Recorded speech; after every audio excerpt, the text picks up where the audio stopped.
आपने सही ठहराया कि कैसे हम भारतीयों ने इस कोरोना के चैलेंज को एक अपॉर्चुनिटी में ट्रांसफॉर्म किया। चंद सवाल हैं आपसे डॉक्टर हर्षवर्धन जी, क्योंकि अभी वैक्सीनेशन का दौर चल रहा है। ये जो दो स्वदेशी वैक्सीन है, कोवैक्सीन और कोविशील्ड, हालांकि यहाँ उड़ीसा में भी काफ़ी उत्साह देखने को मिल रहे हैं कुछ दिनों में, लेकिन ये सवाल कई लोगों के मन में है कि ये दोनों वैक्सीन की एफिकेसी क्या है, ये कितना कारगर साबित हो सकते हैं कोरोना के खिलाफ लड़ाई में।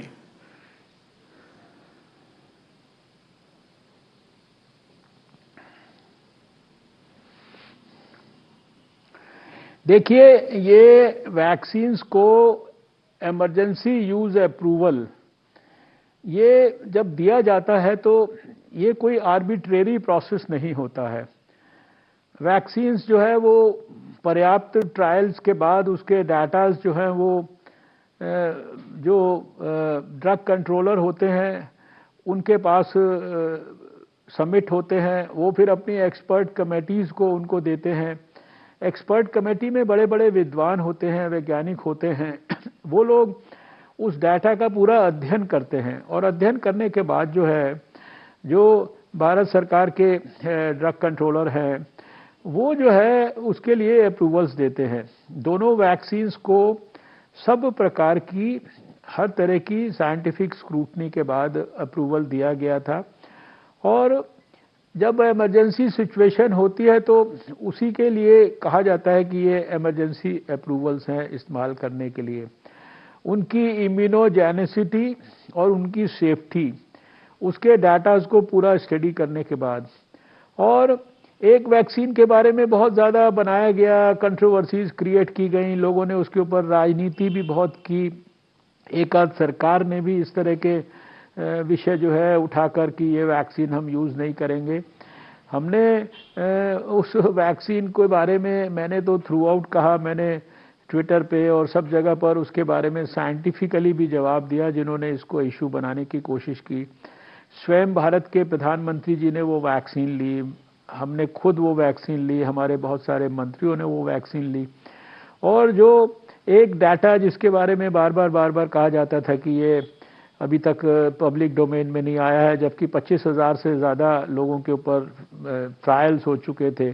तो वो अभी तो आज जब मैं आपसे बात कर रहा हूँ वो so called long awaited data जो था उसकी एफिकेसी के बारे में वो भी आज उपलब्ध हो गया है।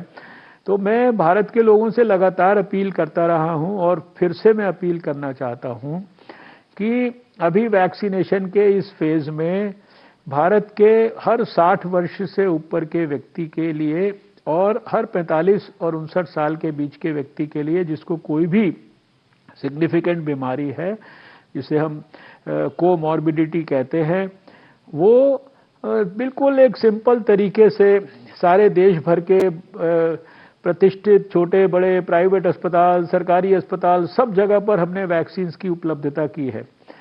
वैक्सीन्स को पूरे देश के लिए भारत सरकार ने खरीद कर सारे देश में, चाहे वो सरकारी अस्पताल हो चाहे प्राइवेट अस्पताल हो, उसमें भारत सरकार ने उपलब्ध कराया है। स्टेट गवर्नमेंट्स के माध्यम से इन अस्पतालों को पहुंचाया गया है।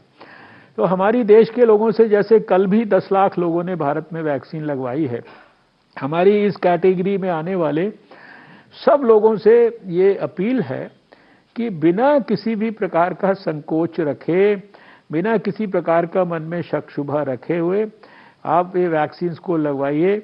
अभी तो देश में 1,65,00,000 लोग वैक्सीन लगवा चुके हैं। और अगर मैं साइड इफ़ेक्ट्स की बात करूं जो मामूली होते हैं, कोई छोटा मोटा हल्का फुल्का बुखार हो गया, कोई वैक्सीनेशन की साइट पर कोई थोड़ा सा सूजन हो गई, जो आम वैक्सीन भी बच्चों को दी जाती है उनको भी सब हम जानते हैं कि हो सकता है, उसकी भी परसेंटेज जो है वो 0.00042 इतनी जिसे कहते हैं कि ना के बराबर से भी ज़्यादा ना के बराबर वो परसेंटेज है। इसलिए वैक्सीन्स के बारे में कोई किसी तरह का शक शुबा ना रखें।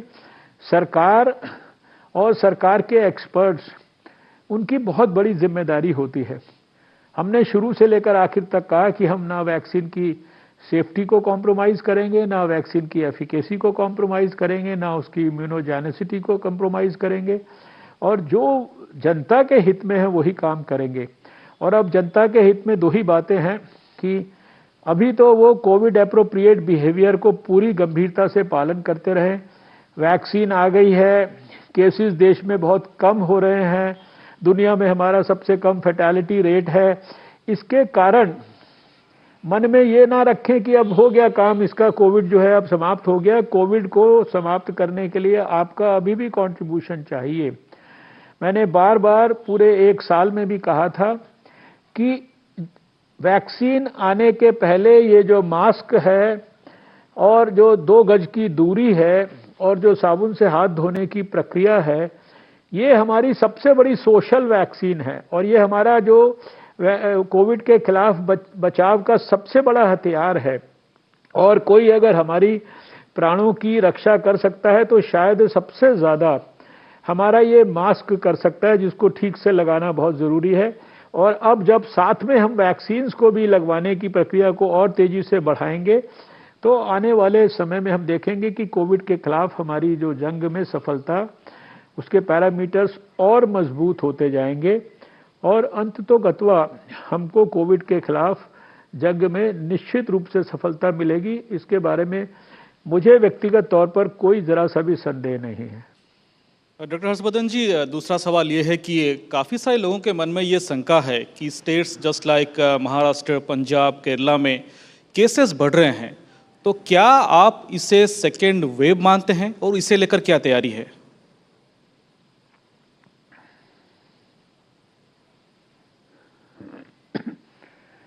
देखिए, ये इसको सेकंड वेव कहना, व्यक्तिगत तौर पर मैं इसको सेकंड वेव वगैरह नहीं मानता हूं। आप जानते हैं कि महाराष्ट्र में तो केसेस शुरू से जो है बाकी देश के मुकाबले हमेशा थोड़ा सा ज़्यादा रहते थे।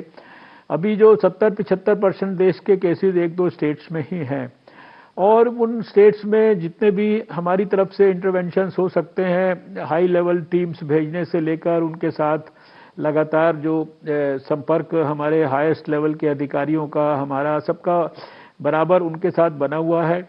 और वहाँ पर भी अभी वही जो हमारी साल भर स्ट्रैटेजी रही है वही सबसे ज़्यादा आवश्यक है, जिसका मैंने अभी जिक्र किया। कोविड एप्रोप्रिएट बिहेवियर है, ये भीड़ भाड़ और इस तरह की जो एक्टिविटीज़ हैं, इनके ऊपर जितना भी हम ज़्यादा मैक्सिमम कंट्रोल रखें और जितनी मैक्सिमम टेस्टिंग हम करेंगे, मैक्सिमम टेस्टिंग करके हम जितना जल्दी लोगों को डिटेक्ट करके और आइसोलेशन और जो हमारा क्वारंटाइन और जो अर्ली ट्रीटमेंट की जो प्रक्रिया थी, और वो सारी की सारी ही करनी है। और बहुत सारे लोगों के मन में है कि शायद ये नए स्ट्रेन्स के वजह से है, तो वैज्ञानिकों ने भी हमारे ये हमें डिटेल्ड फीडबैक दिया कि किसी स्ट्रेन इत्यादि के कारण ये नहीं है।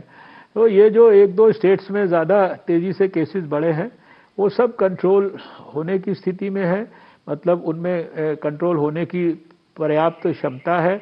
उसको कोई देश में दूसरी वेव आ गई है इस प्रकार से समझना मैं उचित नहीं समझता। लेकिन बार बार ये ज़रूर कहना चाहता हूँ कि हमें कोविड एप्रोप्रिएट बिहेवियर किसी कीमत पर नहीं छोड़ना है, ये हमारे लिए सबसे महत्वपूर्ण है। सर, क्योंकि आप WHO के एग्जीक्यूटिव बोर्ड के मेंबर हैं, काफ़ी सारे लोग अभी भी सोचते हैं कि ये जो कोरोना है ये वुहान लेबोरेटरी की देन है, इसके ऊपर क्या कहेंगे?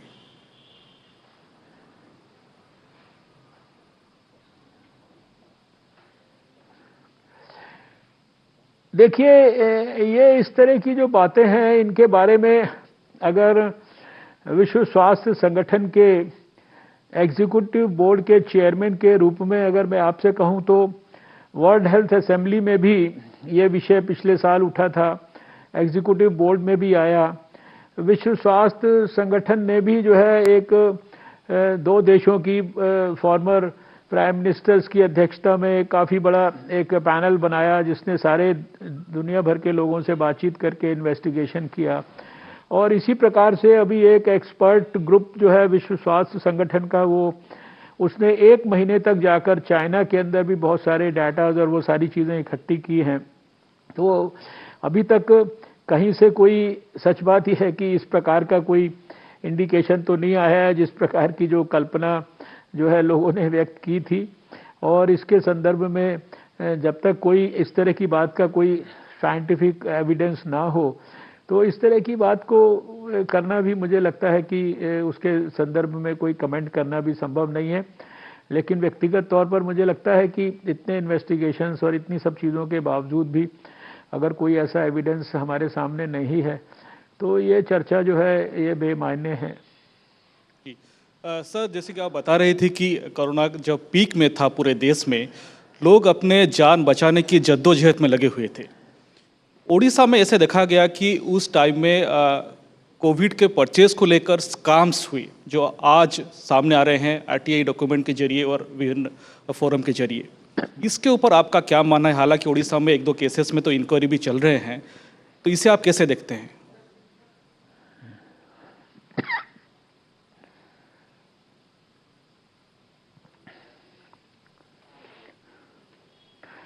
देखिए, मैंने कोई किसी भी ये जो हेल्थ है ये स्टेट सब्जेक्ट है और स्वास्थ्य मंत्रालय ने भारत सरकार के सभी स्टेट्स को, चाहे वो फाइनेंशियल सपोर्ट की दृष्टि से हो, चाहे वो काइंड में सॉरी जो पीपी किट्स और ये जितनी भी चीज़ें हैं, वेंटिलेटर्स, N95 मास्क, दवाइयाँ, वैक्सीन, ये सब देने का विषय है, वो सब सपोर्ट किया है हर तरीके से।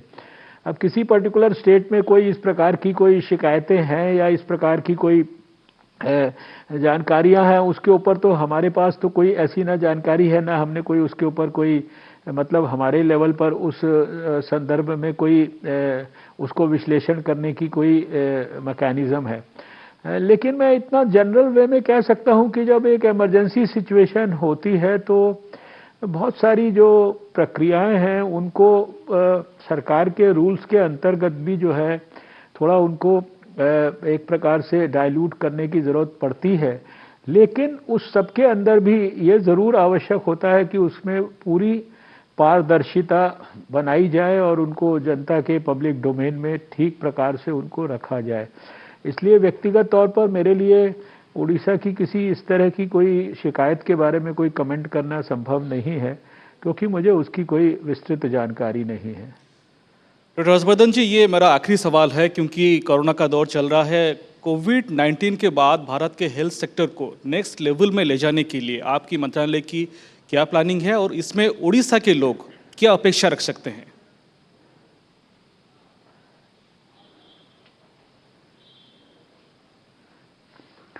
देखिए, उड़ीसा के लोगों के लिए भी और सारे देश के लोगों के लिए भी कोई अलग-अलग स्ट्रैटेजी नहीं है।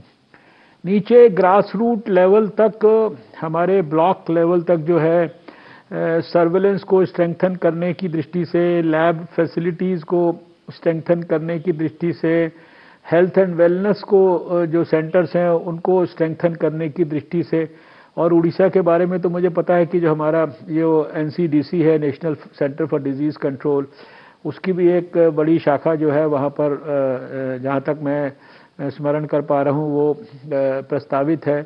बहुत सारी ऑल इंडिया इंस्टीट्यूट जो है वहाँ पर एम्स में भी बहुत सारी चीज़ों को और स्ट्रेंथन किया जा रहा है।